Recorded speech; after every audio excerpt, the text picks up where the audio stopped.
Démarrons. Bonjour à tous. Écoutez, nous sommes ravis de vous retrouver pour ce quatrième épisode de notre série de webinaires à destination des acteurs du capital investissement et des acteurs du corporate M&A. Donc, je suis Guillaume Bouvier, je suis l'un des associés du groupe KEA. En quelques mots, pour ceux qui ne nous connaissent pas, donc KEA, c'est le premier cabinet de conseil aux directions générales d'origine française. Après 25 ans d'existence, on est assez fiers de s'appuyer sur une équipe de 300 consultants en France et 900 dans le monde.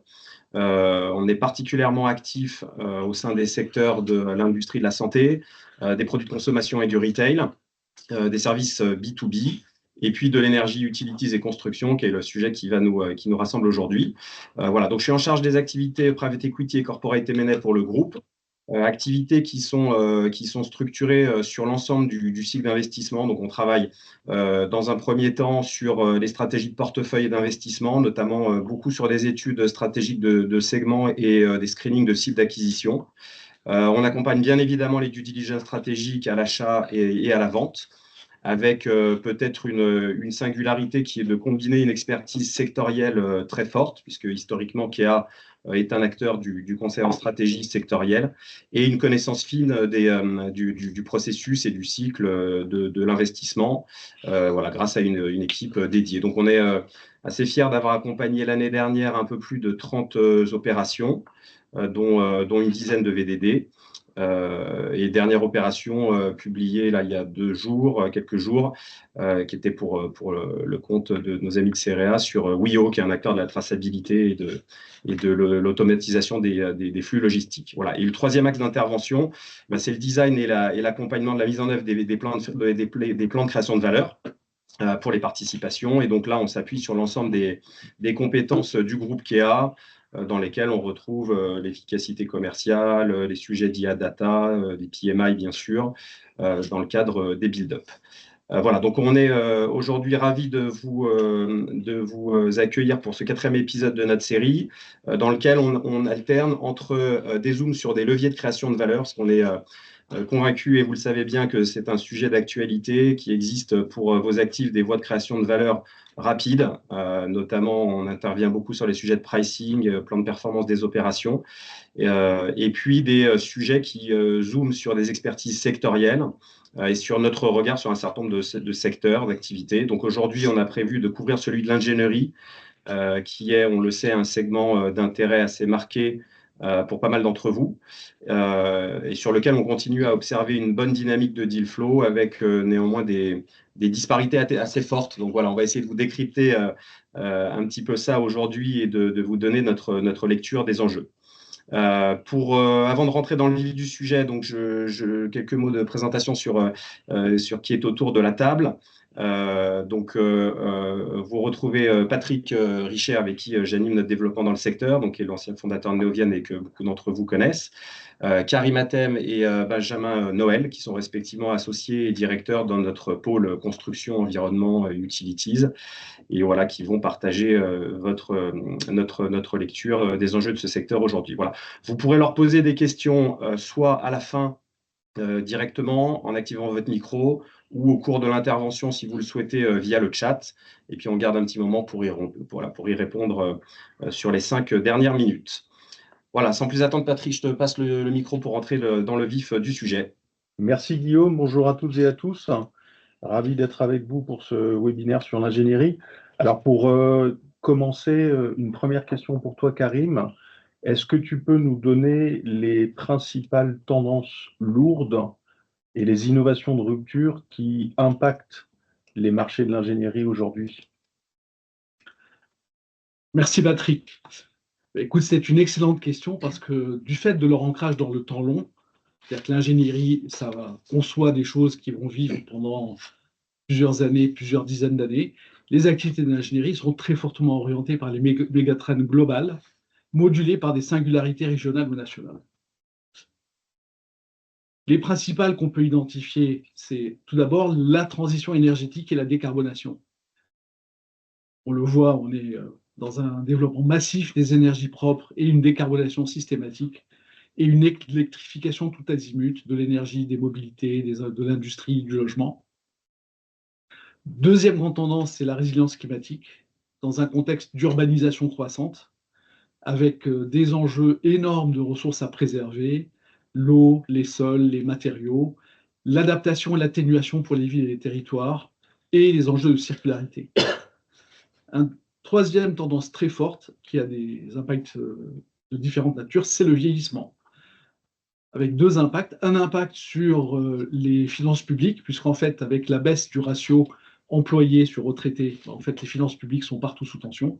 Et par ailleurs, le vieillissement a lui-même ses propres besoins d'adaptation massive des logements, du système de santé et donc des ingénieries correspondantes.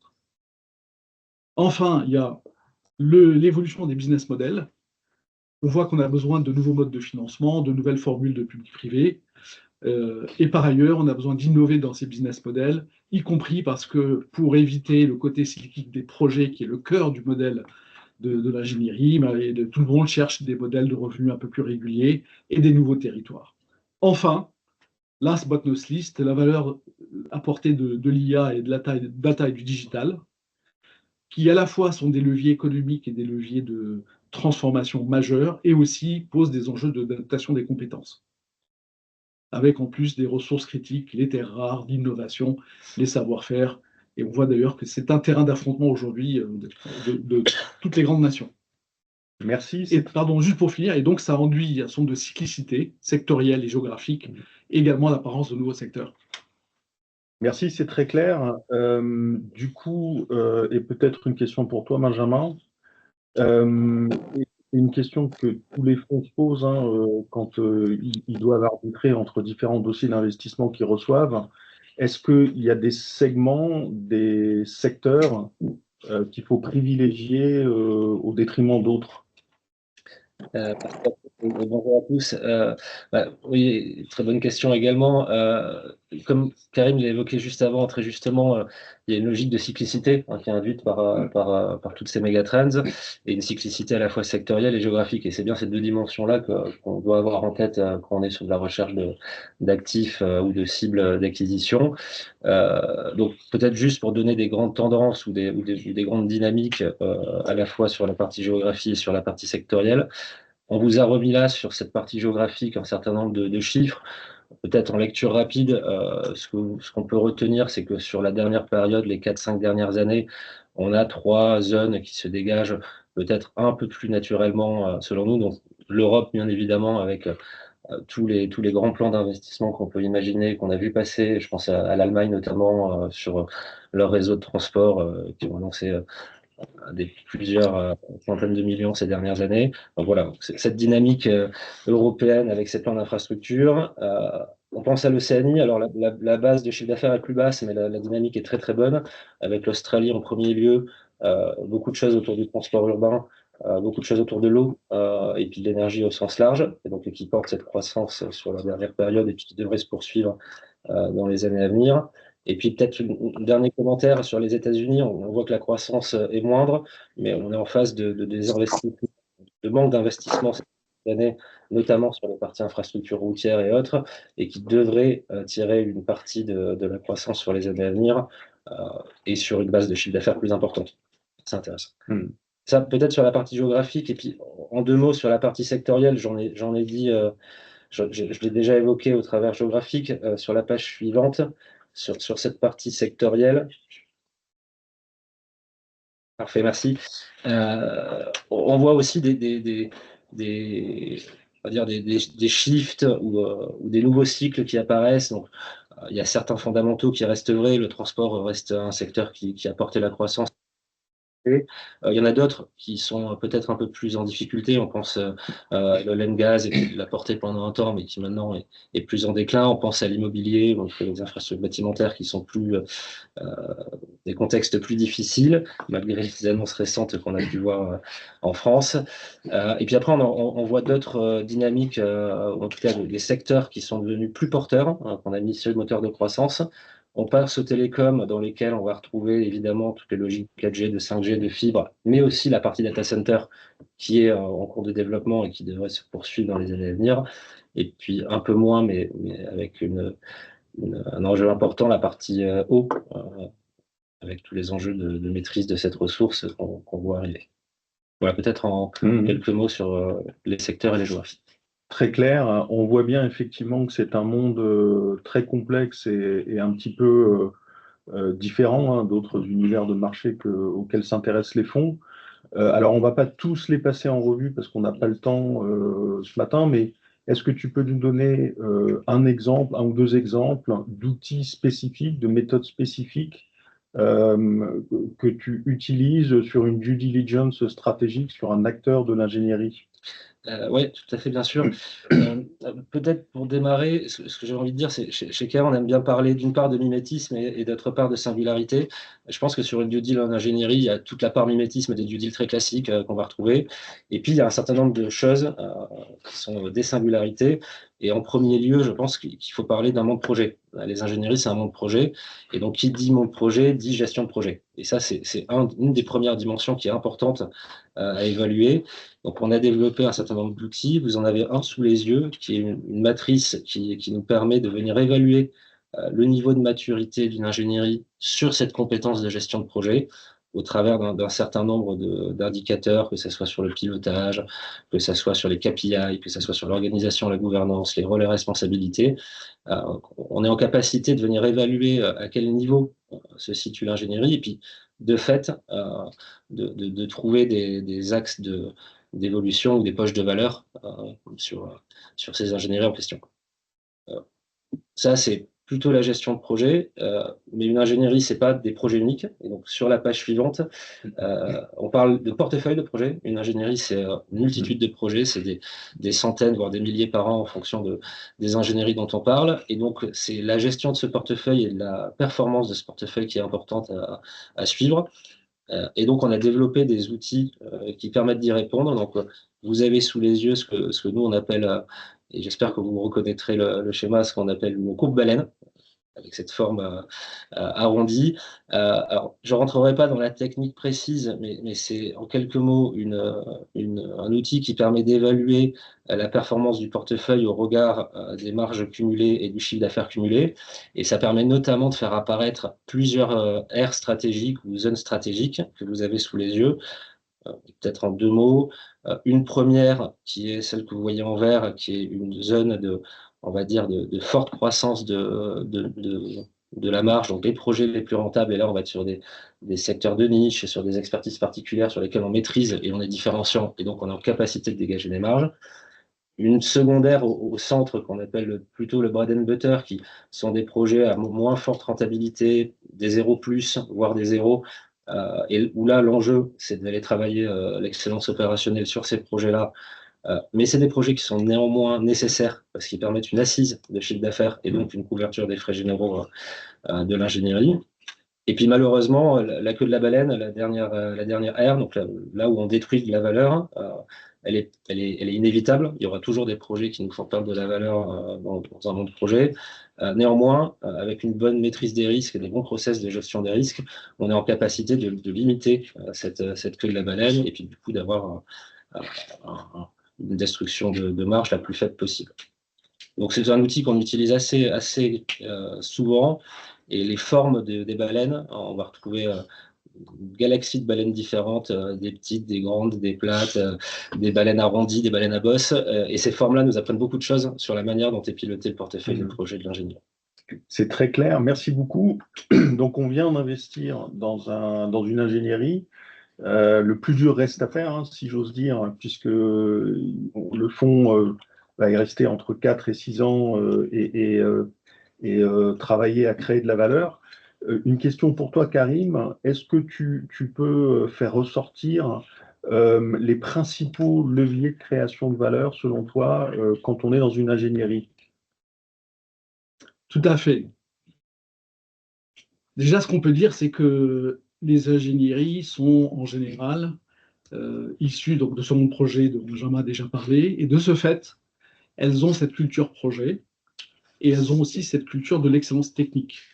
Ce qui veut dire que si on compare d'autres organisations dans d'autres secteurs, il y a des domaines qui sont assez peu développés. La culture marketing est assez limitée, puisqu'en fait, la tendance est plutôt de répondre aux attentes des clients. Et par ailleurs, la culture de l'excellence opérationnelle également est assez peu développée. Et d'ailleurs, on le voit aujourd'hui dans les ingénieries qui mènent des build-up importants. Au bout d'un moment, et notamment lorsque des fonds sont mobilisés, il y a un petit clash entre la culture de l'EBITDA et la culture de l'objet, du projet. Et cette transformation-là, cette capacité à concilier les deux est importante. Et donc, la bonne nouvelle, c'est que de ce fait, ça génère des poches de création de valeur importantes. C'est ce qu'on a représenté dans la dépôt qui est devant vous. Une première poche autour du positionnement et du pricing.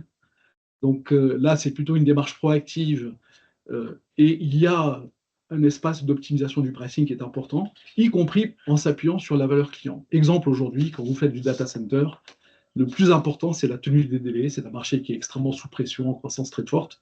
Un client n'est pas très regardant sur le prix. Ce qui importe avant tout, c'est le délai de délivrer de son data center. Donc, c'est un exemple parmi d'autres de potentiel de création de valeur par du pricing adapté. Le deuxième volet, c'est la gestion de risque et le management du delivery. Donc là, on retrouve la nécessité, ou en tout cas l'opportunité de mettre en place de l'industrialisation, de l'anticipation de risque avec des outils. Ça renvoie très bien d'ailleurs à la matrice de maturité, de pilotage de projet et de portefeuille de projet que Benjamin a présenté. Le troisième volet, c'est l'utilisation des ressources. On est quand même dans une industrie de people. Alors, ce n'est pas du people de masse, c'est des people spécialistes et experts. Et augmenter d'un point le taux de staffing des ressources avec les bonnes logiques de multispécialité, un peu de flexibilité, et bien, tout de suite, ça se traduit directement dans les bidas. Il y a ensuite les questions de productivité. Et là, le digital est un outil extrêmement majeur.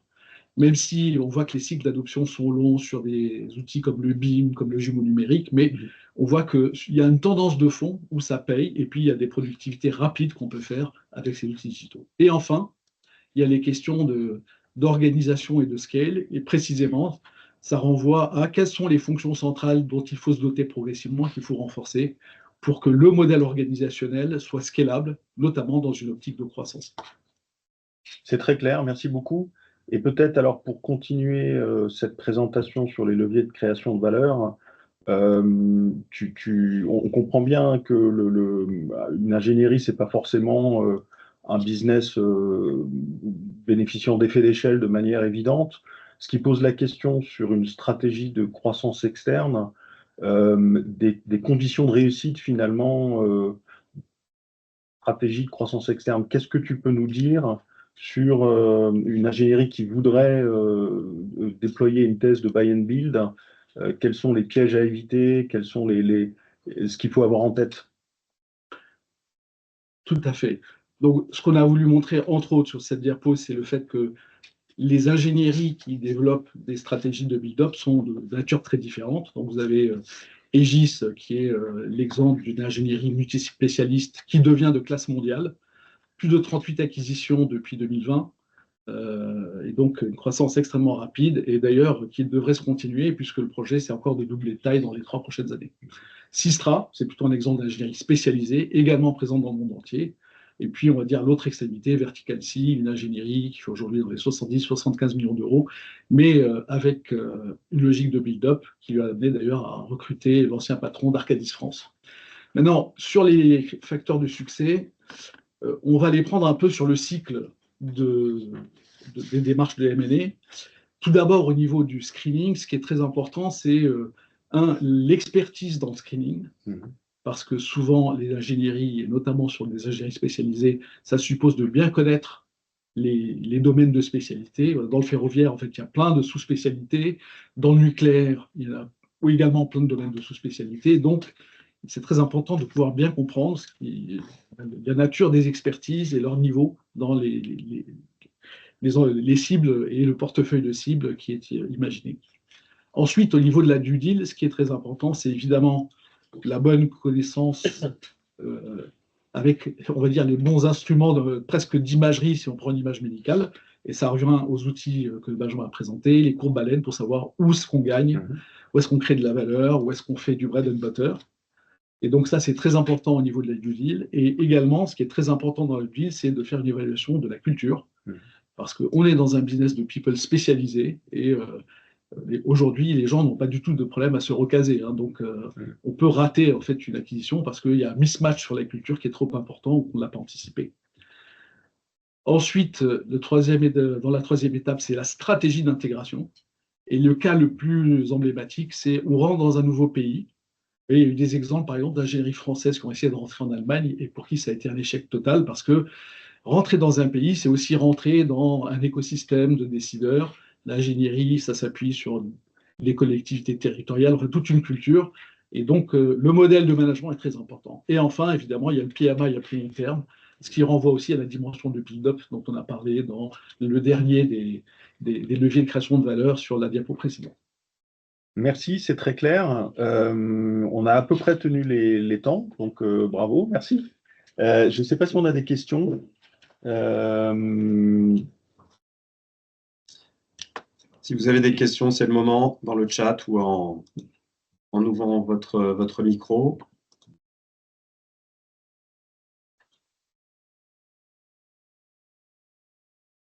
Peut-être en attendant les premières questions, Karim, tu as parlé d'automatisation dans les leviers de création de valeur, de l'impact de l'IA sur les livrables. Est-ce que tu peux peut-être un peu détailler ça, en quoi l'IA et l'exploitation de la data dans ce business-là change la donne sur l'équation économique de l'ingénierie? Alors, on imagine bien qu'une ingénierie, c'est un patrimoine de connaissances colossal. Le problème, c'est qu'il est compliqué à exploiter parce qu'il est dans des plans. Donc, vous imaginez tous les plans de tous les projets qui ont été menés. Donc, ce n'est pas de la data facile à exploiter. Ce n'est pas des tickets de caisse chez un distributeur de la grande consommation. Et là, l'IA, en fait, c'est le premier outil technologique qui permet de domestiquer en fait tout ce savoir-faire et de permettre d'avoir de l'ingénierie augmentée. Un autre exemple, c'est les réponses aux appels d'offres. Vous voyez, répondre à un appel d'offres du Grand Paris pour une ligne de métro, ça peut coûter entre 1 et 2 millions d'euros à une ingénierie. Et donc là, le fait d'accélérer le filtrage des appels d'offres, le fait qu'on soit plus ou moins éligible et la réponse, ça permet de gagner beaucoup de temps sur la production standard d'une réponse et de passer plus de temps d'ingénieur à travailler sa singularité, sa différenciation. Alors, on pourrait multiplier les exemples, mais on voit bien que dans un secteur où la connaissance et l'expertise est vraiment au cœur de la création de valeur, on voit que l'IA aujourd'hui et la data associée, c'est un excellent levier pour démultiplier l'expertise, capitaliser sur 20, 30 ans de savoir-faire, intégrer les nouvelles approches, les innovations. Vous voyez, un exemple, c'est dans les ingénieries d'infrastructures linéaires aujourd'hui, tracer une voie de chemin de fer. Avec les outils traditionnels, c'est à peu près 1 an de travail. Avec une bonne IA bien alimentée, ça peut se faire en quelques jours, en tenant compte de tous les sujets de déclivité des terrains. Enfin, vous imaginez tous les paramètres qui interviennent dans ce type d'activité. J'en profite pour dire que nous sommes en train de finaliser un livre blanc sur l'impact de l'IA sur l'ensemble de la filière construction, dont l'ingénierie, mais aussi les activités amont de donneurs d'ordre, la construction et l'exploitation maintenance. Et donc, nous serons très heureux de pouvoir vous le partager une fois qu'il sera finalisé d'ici, a priori, 2-3 semaines. Super. Je ne sais pas si on a d'autres questions. Moi, j'en ai peut-être une qui me venait à l'esprit. Selon vous, Benjamin, Karim, quel est le taux de rotation des équipes optimales dans une ingénierie? Et est-ce que ce taux de rotation optimal dépend à la fois de la taille ou du sous-jacent nucléaire, énergie Taux de rotation de quelles équipes, tu veux dire? Le turnover, c'est-à-dire... Est-ce qu'il faut mieux viser un taux de rotation très faible et avoir des équipes très seniors, très expérimentées, qui restent longtemps, mais qui du coup ont peut-être été moins éduquées à des nouvelles technologies, à du big data, à des IA, du BIM, etc. Ou est-ce qu'au contraire, il faut viser une rotation rapide, avoir des jeunes qui sont très, très alertes sur ces nouvelles technologies, mais peut-être un peu du coup moins expérimentés Je dirais que si on prend un comparable, le taux de rotation, il faudrait qu'il soit moins élevé que dans un cabinet de conseil, parce que l'expertise technique est longue à accumuler, donc il vaudrait mieux qu'il ne soit pas trop élevé. Donc, a priori, un peu de renouvellement, c'est bien, mais pas trop, parce qu'on est vraiment sur des projets longs, des expertises longues à acquérir, parfois très pointues. Donc, vous avez parfois des ingénieries qui font 50 millions d'euros de chiffre d'affaires, mais qui sont mondialement connues parce qu'elles sont sur une niche. Donc, idéalement, il ne faudrait pas qu'il soit trop long, et donc l'enjeu de fidélisation est important. Après, l'IA permet de mieux démultiplier cette expertise. Donc, probablement qu'à l'avenir, il faut être un peu plus élevé, ce qui permettrait d'une part de faire levier de l'IA et d'autre part aussi d'avoir plus de compétences, de profils plus jeunes, plus agiles digitalement et plus adaptés. Mais la réalité, c'est qu'il faudra quand même un effort de transformation important des équipes existantes parce qu'on ne fera pas sans eux. Très clair. Non, je partage ce que tu dis, Karim. Un des enjeux majeur dans les ingénieries, c'est aussi la transmission des savoirs et des connaissances. Et donc, en fait, un taux de turnover trop élevé ne donne pas le temps de faire cette transition des expertises. Et donc, clairement, il faut réussir à le minimiser tout en faisant levier des compétences de l'IA et en injectant on va dire, des plus jeunes dans le système pour apporter ces nouvelles compétences data, digital IA. Peut-être juste pour compléter, il y a aussi des nouveaux domaines. On a vu un développement exponentiel de l'ingénierie écologique. Parce qu'aujourd'hui, en fait, ces dimensions, elles sont absolument clés, confèrent les méga-trends qu'on avait dit en entrée. Et donc aujourd'hui, si on prend le marché français, toutes les sociétés d'ingénierie ont développé, et en fait, elles les ont aujourd'hui regroupées dans des entités organisationnelles, alors que parfois avant, c'était des compétences un peu diffuses dans les agences régionales. Toutes les ingénieries, maintenant, ont mis en place des entités d'ingénierie écologique dont le périmètre ne cesse de se développer pour couvrir tous les enjeux de résilience climatique et autres. Super, merci beaucoup. Merci à tous les deux. Je n'ai pas l'impression qu'il y ait d'autres questions de votre part. Quelques mots pour... Donc, dans un secteur marqué par une culture très technique d'expertise, comment se passe l'adaptation culturelle dans le déploiement d'une culture build-up devant intégrer la génération des bits cash dans les pratiques opérationnelles? C'est ce que tu disais tout à l'heure. Donc, comment se passe l'adaptation culturelle? On s'y prend Il faut en faire un sujet majeur de la stratégie, c'est-à-dire que ça n'est pas un facteur clé de succès à côté, en plus, c'est vraiment absolument central. Donc ça veut dire qu'il faut qu'il y ait un récit stratégique, il faut qu'il donne du sens, et notamment lorsque on vise des évolutions culturelles importantes, comme le fait d'accorder plus d'importance aux questions de performance économique. Et donc, ça suppose aussi une conduite du changement tout à fait adaptée et spécifique pour tenir compte de ces spécificités culturelles, comme dans d'autres domaines où l'expertise est clé. Et donc, il faut absolument y mettre les moyens, il faut trouver les bons acteurs. Bon, il se trouve que chez KEA, c'est un élément central dans notre offre, dans l'approche de ces sujets. Évidemment, nous ne sommes pas les seuls, mais oui, c'est vraiment un sujet absolument clé. Et dernière question peut-être, on observe des acteurs comme Bâti-Santé, eux qui historiquement étaient hors ingénierie et qui développent aujourd'hui des stratégies de build-up intégrant cette brique. Qu'est-ce que ça dit sur l'évolution du marché et sur le rôle stratégique de l'ingénierie dans ces plateformes de consolidation? Ouais, je peux en dire un mot. En fait, c'est une très bonne question. C'est un mouvement qu'on observe provenant d'acteurs comme Bâti-Santé Eurofeu, mais comme d'autres, et en provenance de toute la chaîne de valeur. On les voit de plus en plus remonter sur cette chaîne de valeur pour venir sur l'ingénierie amont. Peut-être deux éléments. Un premier de décryptage, c'est en fait la partie ingénierie et l'accès aux clients. Et donc, en fait, c'est une façon de venir sécuriser cet accès aux clients et d'éviter de se faire bypasser par d'autres acteurs. Donc, on sécurise cette porte d'entrée. Et puis, c'est aussi rendu possible de plus en plus avec les sujets d'IA, de data, etc., où l'ingénierie, finalement, elle devient plus accessible qu'elle ne pouvait l'être. Ce n'est plus qu'une histoire d'expertise humaine, c'est aussi des expertises IA, data digitale. Et donc, ça permet à certains acteurs de venir développer cette compétence-là et donc de sécuriser l'amont, ce qui faisait moins... C'est une poche de valeur importante aussi. Un exemple pour illustrer ce propos. En France, on a la culture de l'entreprise générale, elle est assez particulière. En Angleterre, les grands projets d'infrastructure et de bâtiments, en fait, sont pris par des ingénieries qui sous-traitent la construction. Et c'est quelque chose aujourd'hui, c'est une dynamique stratégique qui est permanente. Et effectivement, on voit aujourd'hui une tendance de beaucoup d'acteurs à vouloir remonter vers l'amont, comme le disait Benjamin, pour sécuriser le client, pour maîtriser ses marges et ne pas se retrouver relégué. D'ailleurs, il y a une autre tendance qui est de plateformiser les expertises d'ingénierie. Donc, il y a un peu des plateformes aujourd'hui qui vendent de l'expertise. Et ça, c'est une menace aujourd'hui pour les ingénieries parce qu'elles peuvent se faire bypasser par des acteurs qui diront, et d'ailleurs, c'est potentiellement un des risques liés aux acteurs digitaux qui vont assurer le PMO d'ensemble et qui iront faire du cherry picking d'expertise en bypassant en fait une partie de la valeur ajoutée des ingénieries. Donc, on ne sait pas encore quelle est la fin de l'histoire, mais le sujet, il est clairement posé. Super, un grand merci Benjamin, un grand merci Karim pour vos éclairages ce matin. Merci à tous de nous avoir rejoints pour démarrer cette journée. Le support qui a été projeté, j'ai l'impression que certains ne le voyaient pas dans tous les cas, il sera envoyé à tout le monde dans la journée. Et puis voilà, écoutez, on vous donne rendez-vous pour notre prochain épisode qui portera sur les leviers de création de valeur techno et IT. Et puis on aura probablement la chance de croiser un certain nombre d'entre vous à l'IPEM la semaine prochaine. En attendant, on vous souhaite une excellente journée et à très vite. Merci. Merci à tous.